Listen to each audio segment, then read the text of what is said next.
ఏ పాపయ్యమ్మా, ఎక్కడ ఆలోచిస్తున్నావు? రోజు పోసే పాలకన్నా రెండింతలు ఎక్కువ పోసావు. కావాలని పోసానమ్మా. ఇవాళ చాలా మంచి రోజు. పరమాన్నం చేసి దేవుడికి దండం పెట్టుకో. మంచి రోజా? ఇవాళ పండగ లాంటిదేమీ లేదే.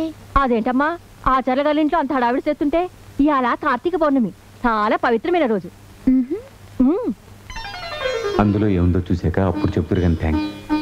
మంచి రోజు చూసి ఆ ప్యాకెట్ చెప్పండి.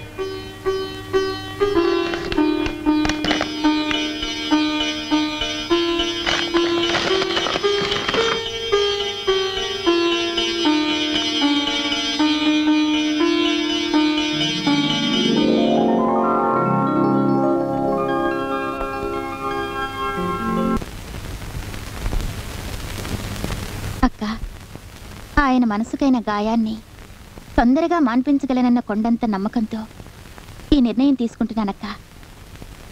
ఇది నీకు సంతోషాన్ని కలిగిస్తుందని అనుకుంటున్నాను. ఎవరు మీరు? దాదాని, దాన వీర సూర దామోదరాన్ని. విధవరాలనగానే తెల్ల చీర, బోసిమెడ, బొట్టులేని మొహం, మెట్టెల్లేని కాళ్లతో ఉంటావనుకున్నాను.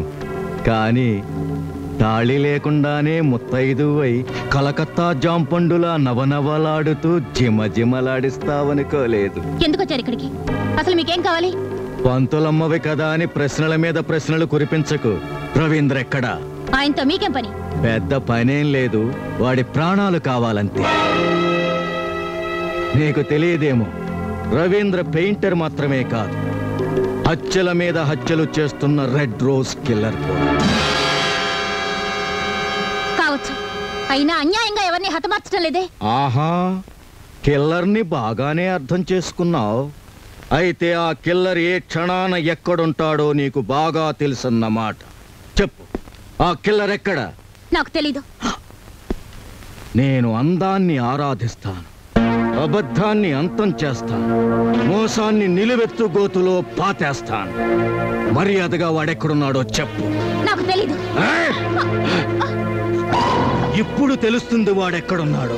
చెప్పు. నాకు నిజంగా తెలీదు. చెప్పు. తెలిసినా కూడా చస్తే చెప్పును. పువ్వులాగా అందంగా ఉన్నా,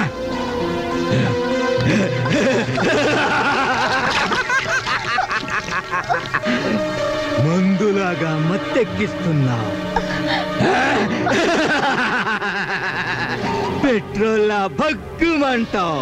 ఎదురు తిరగటం మానేసి మర్యాదగా నిజం చెప్పు. నా ప్రాణం పోయినా సరే నేను చెప్పను.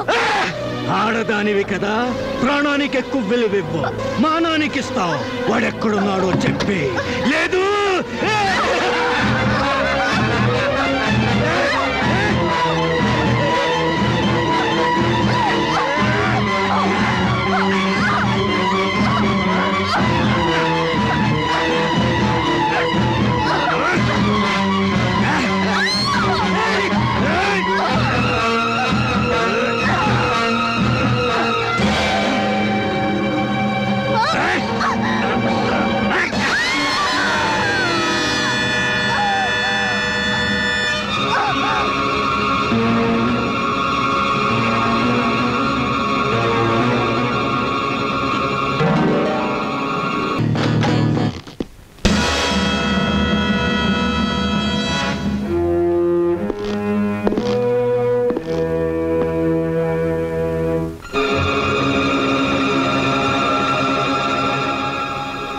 అయితే ఈ హత్య చేసింది రెడ్ రోజ్ కిల్లర్ కాదన్నమాట.